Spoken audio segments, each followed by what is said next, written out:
Hi, welcome to perfectly delicious. ಇವತ್ತು ನಾವು ಮಾಡ್ತಿರೋ ಅಡುಗೆ ಸಿಹಿ ಶಕ್ಕರ್ಪಳ್ಳಿ. ಇದಕ್ಕೆ ಬೇಕಾಗಿರೋ ಸಾಮಗ್ರಿಗಳು ಬನ್ನಿ ಇದನ್ನು ಹೇಗೆ ಮಾಡೋದು ಅಂತ ನೋಡೋಣ. ಒಂದು ದೊಡ್ಡ ಬಟ್ಲಿಗೆ 1 ಕಪ್ ಅಷ್ಟು ಮೈದಾ ಹಿಟ್ಟು ಬದಲಾಗಿ ನೀವು ಗೋಧಿ ಹಿಟ್ಟನ್ನು ಹಾಕಿ ಮಾಡ್ಕೋಬೋದು. ಇದರಲ್ಲಿ ಸಿಹಿಗೆ 1/4 ಬಟ್ಲಷ್ಟು ಪುಡಿ ಮಾಡ್ಕೊಂಡಿರೋ ಸಕ್ಕರೆ, 1 ಚಿಟಿಕೆ ಉಪ್ಪು, 1/4 ಟೀ ಸ್ಪೂನಷ್ಟು ಏಲಕ್ಕಿ ಪುಡಿ, ಅರ್ಧ ಸ್ಪೂನು ಸೋಂಪು, ಕೊನೆಗೆ 2 ಟೇಬಲ್ ಸ್ಪೂನಷ್ಟು ತುಪ್ಪ ಬಿಸಿ ಮಾಡಿ ಹಾಕಿ ಇದನ್ನು ಒಂದು ಸತಿ ಚೆನ್ನಾಗಿ ಮಿಕ್ಸ್ ಮಾಡ್ಕೋಬೇಕು. ಇದರಲ್ಲಿ ಬೇಕಾಗಿರೋ ನೀರು ಸ್ವಲ್ಪ ಹಾಕ್ಕೊಂಡು ಚಪಾತಿ ಹಿಟ್ಟಿನ ಥರ ಗಟ್ಟಿಯಾಗಿ ಇದನ್ನು ನಾದ್ಕೋಬೇಕು. ಹಿಂಗೆ ಚೆನ್ನಾಗಿ ಮಿಕ್ಸ್ ಮಾಡಿ 10 ನಿಮಿಷ ಇದನ್ನು ನೆನೆಸ್ಕೋಬೇಕು.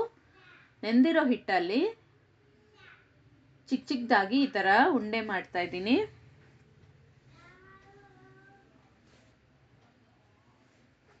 ಈಗ ಉಂಡೆ ಮಾಡ್ಕೊಂಡಿರೋ ಬಾಲ್ಸನ್ನು ಒಂದು ಫೋರ್ಕಲ್ಲಿ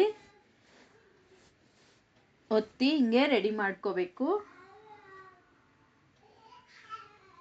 ನೋಡಿದ್ದೀರಾ? ಈಗ ಸ್ಟವ್ ಆನ್ ಮಾಡಿ ಒಂದು ಕಡಾಯಲ್ಲಿ ಎಣ್ಣೆ ಹಾಕಿ ಬಿಸಿ ಮಾಡ್ಕೋಬೇಕು.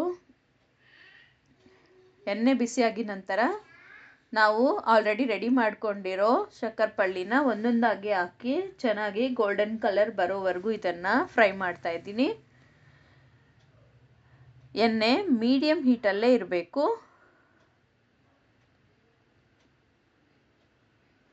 ನೋಡಿ, ಈಗ ಇದು ಚೆನ್ನಾಗಿ ಬೆಂದು ಗೋಲ್ಡನ್ ಕಲರ್ ಬಂದಿದೆ. ಇವಾಗ ಇದನ್ನು ಒಂದು ಪ್ಲೇಟಲ್ಲಿ ಹಾಕ್ತಾ ಇದ್ದೀನಿ. ಎಣ್ಣೆ ಪೂರ್ತಿ ಸ್ಟ್ರೈನ್ ಮಾಡಿ. ನೋಡಿದ್ದೀರಾ? ನಮ್ಮ ರುಚಿಯಾದ ಸಿಹಿ ಶಕ್ಕರ್ಪಳ್ಳಿ ರೆಡಿಯಾಗಿದೆ. ನೀವು ಇದನ್ನು ಟ್ರೈ ಮಾಡಿ ಹೇಗೆ ಬಂದಿದೆ ಅಂತ ನನಗೆ ಕಮೆಂಟಲ್ಲಿ ಹೇಳಿ.